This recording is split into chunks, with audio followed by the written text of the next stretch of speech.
ya alangkah baiknya walaupun itu sudah ada surat keputusan, Kemendagri, Pemda Aceh dan Pemda Sumut duduk bersama kembali melakukan dialog dan kajian dari berbagai perspektif dengan melibatkan para ahli, dilakukan secara transparan dan objektif sehingga mereka bisa melakukan pembahasan ulang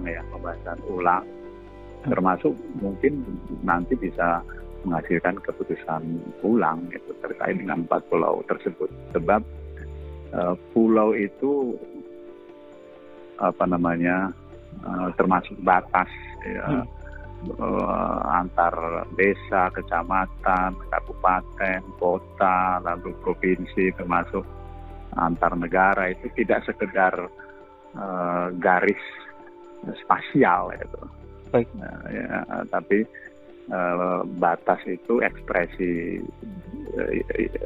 psikologi, ekspresi sosial, ekspresi budaya, ekspresi politik, ekspresi ekonomi yang tentu dalam memutuskan batas itu harus